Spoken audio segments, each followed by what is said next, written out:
Hey everybody, Daniel from the Venza Dutch office. Good to have you as always for this reaction video. With me again, my partner in crime, Mr. Sean Shields from the Roswell office. He's doing is that the mambo? What is that? He moves like he's poetry in motion, that guy.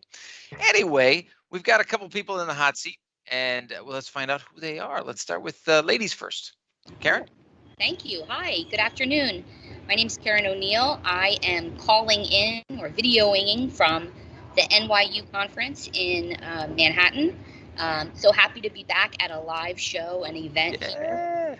Fantastic. A great turnout, 1,100 people, lots of the big representation here. So it's been a good couple days here in Manhattan, and I'm happy to be back.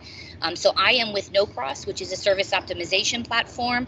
We operate in 42 countries around the globe, and we recently were acquired by Unifocus, which is a workforce management company that's revolutionizing the workforce management segment. So thanks for having me. You bet. Nice to see you again. Likewise. Jeff, tell us about yourself. Hello, my name is Jeff Aguiar. I am the Director of Sales here at aavgo. And aavgo is a cloud-based SaaS technology company that offers solutions that impact the efficiency of operations, customer experience, and profitability of our clients. And I, too, appreciate you inviting me to join you today. Absolutely. Glad to have you. All right. So you guys have done this before, so you know what how the routine is. We're going to throw something your way and just see how well you can react to it. All right. So Sean is sharing his screen. This is from Airline Weekly. Yeah, I didn't know that there was such a thing called Airline Weekly either. But this is I find this kind of interesting. This is an article from yesterday, and it is an indication that United is exiting from you see from the title, from 8 of its smaller cities. So Chicago and Houston are hubs for United in North America, and so there's a number of cities that kind of along, Evansville, Indiana, Kalamazoo, some of these cities that they are not essentially supporting or reducing as a route. So my question to you is: there's a lot of discussions around infrastructure, climate, right? And we also had the somewhat stronger response, if you will, or the ability to bounce back against the COVID in some of the maybe tier 2, tier 3, tier 4 cities than the big cities, for example, in being able to, the drivable destinations. So being able, some of the hotels impacting being able to bounce back in those drivable destinations. So question to you guys is, are we going to continue to see a changes with regards to the markets? Is this a bad sign for some of these smaller markets who were looking so positive, say, a year ago? So some of these smaller markets were really doing well by comparison. Is this a trend line that says, no, we're, because those markets were doing well because of road travel, not airline? And so is it their benefit during COVID of being able to have road travel? Is that part of the decision? Is this going to hurt them long term, not being on the big routes for airlines, if you get me? So let's see. I saw a little nod from you, Jeff. Let's see what you got.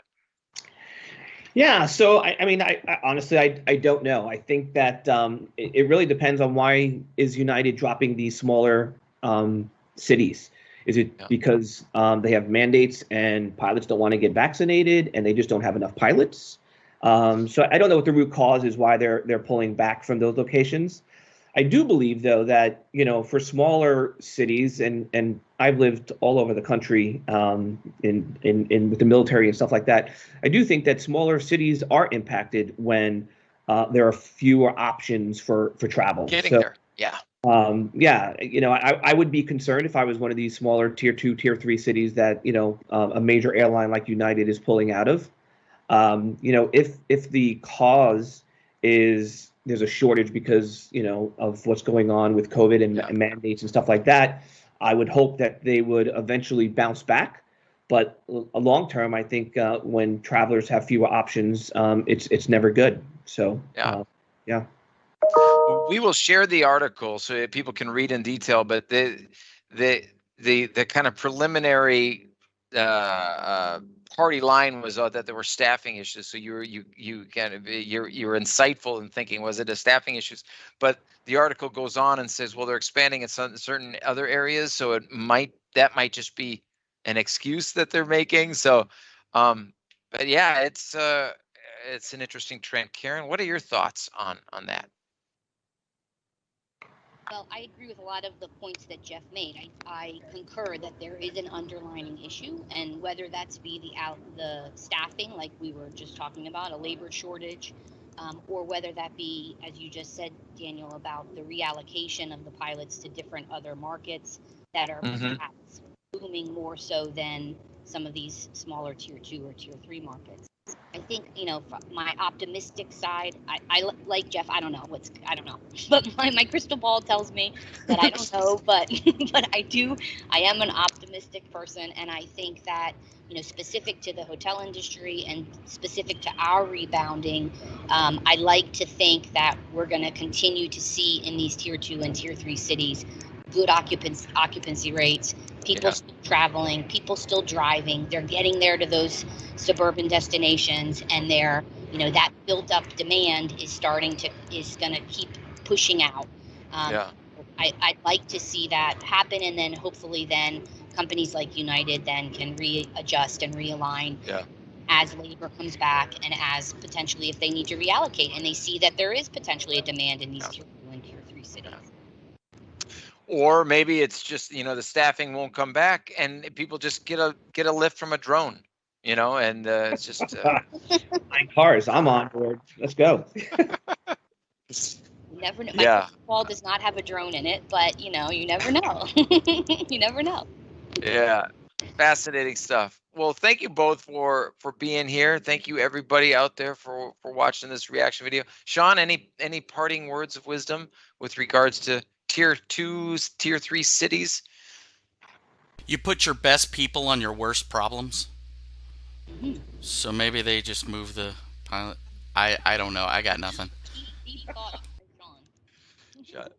Sean's just reading whatever posters are in the office. Yeah. Teamwork, integrity. He's just going to read whatever motivational posters. I'm saying they put the best pilots where they needed them. That's what I was saying. Yeah. Reallocation. Yeah. I do think it's interesting from the hospitality standpoint, in terms of when you start looking at travel and where people are going. Yeah. Is the hospitality tends to be a little bit downstream. So if there are fewer people going to these places, will they see that occupancy? Right. And it might be that the calculation is that they're going to be road destinations anyway. So it might not matter. Who knows? We'll see in the future. Well, very good. Thank you everybody for watching this reaction video. We will see you next time. Bye. Thanks for having us. Thank you.